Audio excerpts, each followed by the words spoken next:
성경 말씀 마가복음 13장 14절에서 27절입니다.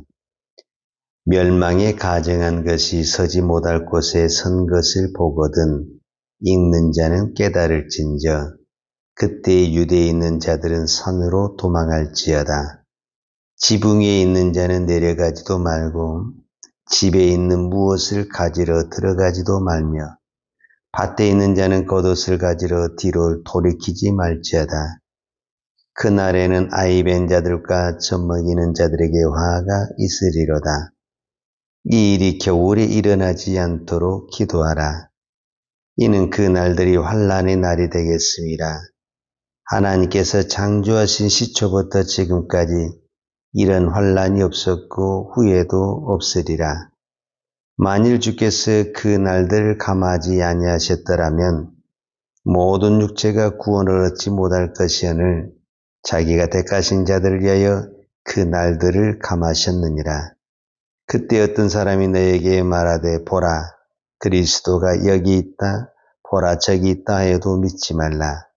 거짓 그리스도들과 거짓 선자들이 일어나서 이적과 기사를 행하여 할 수만 있으면 택하신 자들을 미혹하여 하리라. 너희는 삼가라. 내가 모든 일을 너희에게 미리 말하였노라. 그때 그 환난 후 해가 어두워지며 달에 빛을 내지 아니하며 별들이 하늘에서 떨어지며 하늘에 있는 권능들이 흔들리리라. 그때 인자가 구름을 타고 큰 권능과 영광으로 오는 것을 사람들이 보리라. 또 그때 그가 천사들을 보내어 자기가 택하신 자들을 땅 끝으로부터 하늘 끝까지 사방에서 모으리라. 아멘. 마가복음 13장을 우리가 일명 종말장, 묵시록 이렇게 이야기합니다. 즉 요한 계시록을 우리가 보통 묵시록이라고 그러잖아요. 그건 왜 그러냐면 종말에 대해서 예언한 책이기 때문에 그렇습니다. 그런데 요한 계시록이 쓰여지기 전에 이미 이 사복음서 마지막 부분에 보면은 이게 마가복음에는 13장인데 또 마태복음 같은 경우는 24장이죠. 그런데 보면은 예수님이 종말에 일어날 것을 자세하게 설명을 했습니다. 이제 옛날 성경에는 그런 것이 없는데 요즘 성경에는 인쇄술이 아주 좋잖아요. 그래서 청색도 들어가고 검정색도 들어가고 빨간색도 들어가잖아요. 이제 컬러가 된다라는 거죠. 옛날에 우리가 가지고 있는 성경은 전부 흑백이죠. 그러니까 글씨는 전부 다 검정색이잖아요. 그런데 특별히 이 사복음서에 보게 되면 검정색과 빨간색이 같이 들어있어요. 근데 대부분이 이 빨간색은 어디에 초점이 뭐냐면 예수님이 직접 말씀하신 그 말씀에 대해서, 물론 성경 전체가 하나님의 말씀인데 우리가 마가복음에서도 보면 제자들이 예수님에게 질문을 하거든요. 그러니까 제자들이 예수님에게 질문을 하는 그런 부분에 대해서는 검정색으로 글씨가 되어 있어요. 근데 이제 그 질문에 대해서 답변을 이제 예수님이 직접, 말 그대로 오늘 우리로 말하자면 예수님이 직접 말씀하시는 거잖아요. 그런 부분에 대해서는 또 빨간 글씨로 이렇게 인쇄가 됐어요. 특별히 이 종말장에 보면은요, 거의 글씨가 빨간색이에요. 그 말은 무슨 말이냐면 예수님이 이 종말에 대해서 계속적으로 그러니까 한 장을 전체적으로 빨간색으로 다 덮은 것처럼 예수님이 그렇게 종말에 대해서 많이 말씀하셨다라는 것을 볼 수가 있죠. 그것은 무엇입니까? 종말이 그만큼 중요하다라는 거예요. 그리고 종말에 그만큼 여러 가지 현상들이 나타날 수 있다는 것을 미리 예수님은 다 아시고 그런 부분에 대해서 여러 가지로 말씀하셨는데 오늘 14절을 보겠습니다. 멸망에 가증한 것이 서지 못할 곳에 선 것을 보거든 읽는 자는 깨달을진저 이렇게 말씀했잖아요. 근데 읽는 자는 깨달을진저 해가지고 이게 이제 가로 안에 들어있는데 이게 무슨 의미를 가지고 있냐면 구약에 이런 사건이 있었다라는 거예요. 구약에 이런 사건이 있었고 앞으로 또 이런 사건이 있을 것이다 그랬는데, 그러면 이 읽는 자는 깨달을진저, 그러면 뭔가 지금 읽은 것이 있어야 되잖아요. 그럼 이 읽는 것이 어디에 나오냐면은 다니엘서에서 나옵니다. 다니엘서에 보게 되면은 어떤 얘기가 나오냐면은, 그러니까 이제 가장 유대인에게 있어서 가장 거룩하고 성스러운 것이 어디냐면은 성전이죠, 사실은. 근데 이 성전이 무차별하게 이제 짓밟게 되는 겁니다. 원래 그 유대인에게 있어서 제물에 사용할 수 없는 것이 돼지예요, 사실은. 돼지는 부정한 것이고 제물에 사용할 수가 없습니다. 우리가 구약 성경의 그 제사 제도에 보면은 수많은 제물이 있지만은 양도 있고 염소도 있고 소도 있고 여러 가지 있잖아요. 그러나 돼지가 그 하나님의 성전에 제물로 사용한 것은 한 군데도 없습니다.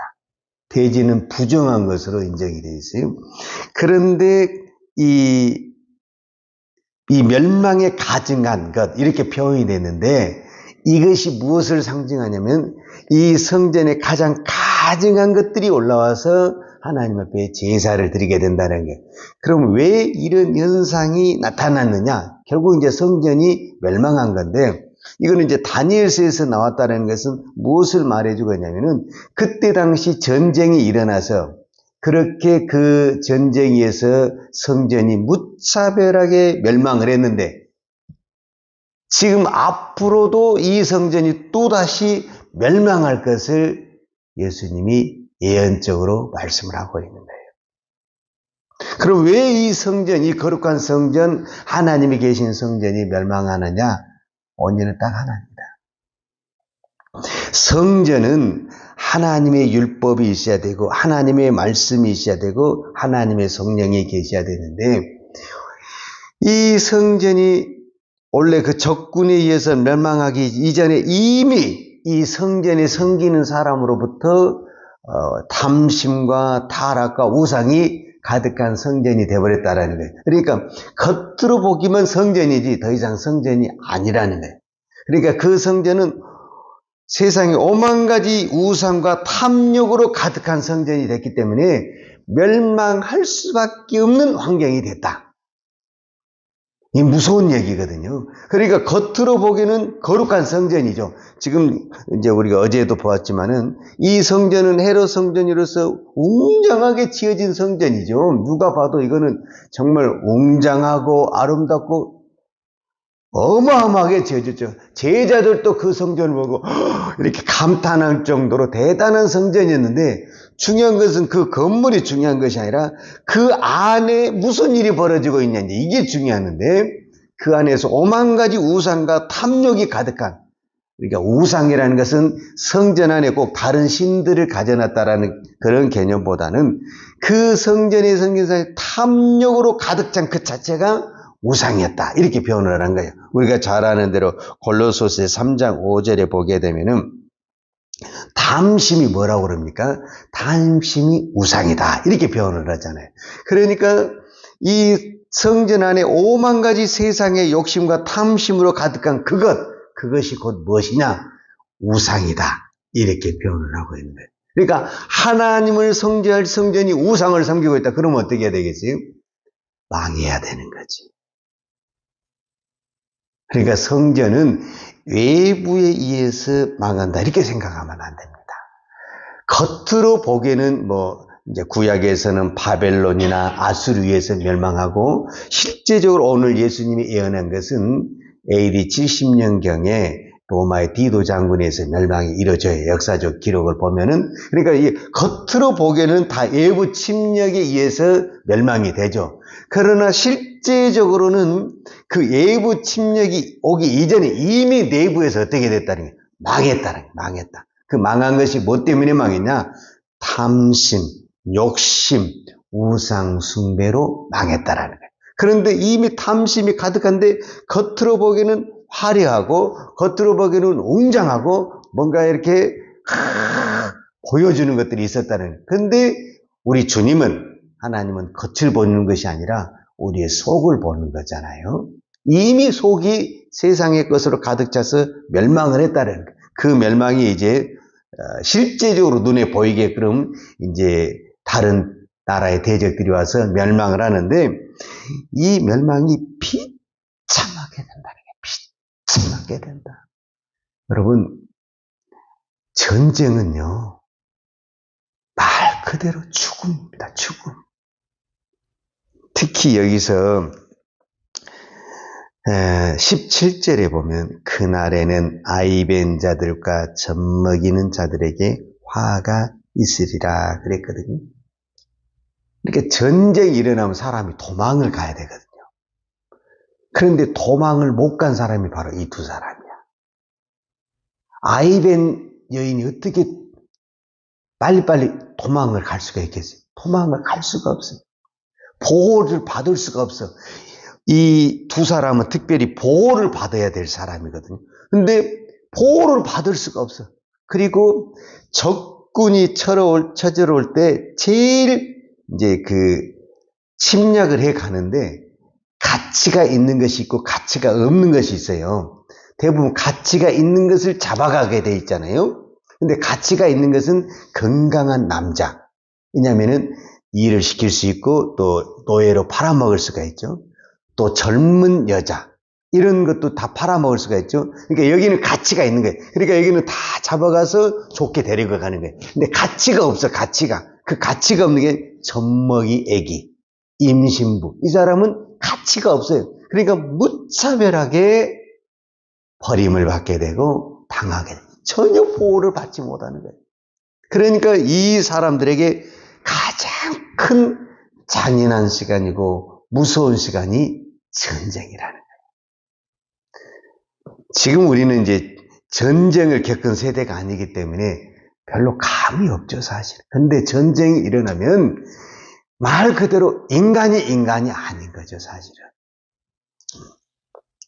이런 일이 왜 일어나느냐 했을 때 결국은 이 성전이 타락해서 그런 일이 일어났다. 이렇게 말을 하고 있죠. 그러면 왜 하나님은 이런 것을 우리에게 허락하느냐? 분명히 여기에 타락한 사람도 있지만 중요한 거는 믿는 사람도 있을 거 아니에요. 모두 다 타락한 사람만 있다고 한다면은 멸망이 문제가 안 되는데 문제는 이런 혼란의 틈때에 반드시 두 가지가 등장하게 되는데 오늘 성경에 보면 적 그리스도라든지 거짓 선지자라든지 또 이런 혼란의 틈을 타서 믿는 자들을 미혹하고 유혹하는 것들이 있다. 이적과 기자를 통해서 내가 그리스도다 하는 이런 것들이 있는데 이때 우리가 조심해야 된다. 그래서 우리는 처음도 그렇고 마지막도 그렇고 하나님의 말씀을 붙들고 말씀대로 순종을 해야 됩니다. 우리에게 유일한 희망과 소망은 어떤 이적과 기적을 바라보지 말고 오늘 또 딱딱한 것 같고 때로는 이해가 안 되는 것 같고 말이 안 되는 것 같지만은 하나님의 말씀이 진리라는 거예요. 마지막 때가 될수록 진리가 바로 서야 되는데 거짓이 판을 치는 세대가 되는 거거든요. 얼마나 지금 이 세상도 거짓이 판을 치고 있습니까? 거짓이 진짜같이 막 말을 하고 있기 때문에 혼동이 넘어오고 있잖아요. 이럴 때일수록 우리가 진리를 붙들고 진리 안에 서 있어야만이 이런 거짓된 것에 대한 유혹을 이겨낼 수가 있습니다. 근데 왜 거짓에 넘어가느냐? 그 이유가 내 안에 욕심과 세상의 것이 있기 때문에 거짓된 것에 세상의 것에 넘어가게 되어 있습니다. 그래서 왜 우리가 하나님의 말씀을 자주 듣고 묵상을 해야 되냐면 내 안에 진리가 있잖아요. 그러면 진리가 들리게 돼 있어요. 근데 내 안에 진리가 없게 되잖아요. 내 안에 세상의 욕심으로 가득 찬 사람은 아무리 진리를 들려줘도 진리가 안 들리는 거예요. 그리고 세상의 것이 눈에 속 잘 보이고 귀에 속속 잘 들리게 되는 거예요. 그래서 멸망으로 가게 되는 거예요. 어제 본문에 봤던 건 그 말씀 한마디만 하고 마치겠습니다. 어제 본문에 마태복음 13장 13절 참 예수님이 유명한 말씀을 하셨는데 또 너희가 내 이름으로 말미암아 모든 사람에게 미움을 받을 것이나 끝까지 견디는 자는 구원을 받으리라. 믿는 자는 마지막에 반드시 고난을 받고 미움을 받는다. 그러나 중요한 것은 우리의 믿음은 끝까지 가야 된다. 끝까지. 언제까지? 주님이 오신다. 그래서 이 재림의 신앙을 믿는 자만이 끝까지 버틸 수가 있는 것입니다. 이것이 없으면은 못 버티죠. 뭔가 우리도 믿는 것이 있어야 되잖아요. 그 믿는 것이 뭐냐면 주님이 오신다. 이거를 믿어야 됩니다. 그런데 왜 이런 고난을 주님이 허락을 해주시냐? 이 고난을 통해서 결국은 우리의 믿음을 연단시키시고 우리의 믿음을 다듬으시고 우리의 믿음을 변화시킵니다. 즉 하나님의 사람으로 이 고난을 겪으면서 내가 상상도 못하는 믿음의 사람으로 나를 만들어 가십니다. 그래서 주님도 이것을 허락하고 계신 겁니다. 오늘도 세상이 지금 거짓으로 미혹의 영으로 판을 치고 있지만 정신 바짝 차리고 진리의 말씀을 붙들고 오늘도 진리로 승리하는 저와 여러분이 되기를 축복합니다. 기도하겠습니다. 하나님 아버지 감사합니다. 마지막 때가 될수록 환난도 있고 여러 가지 전쟁도 있고 미혹하는 거짓 선지자 적그리스도가 나타나지만 이럴 때일수록 우리가 진리의 말씀을 붙들고 끝까지 진리의 말씀을 붙들고 믿음의 길을 걸어갈 수 있는 은혜를 허락하여 주옵소서.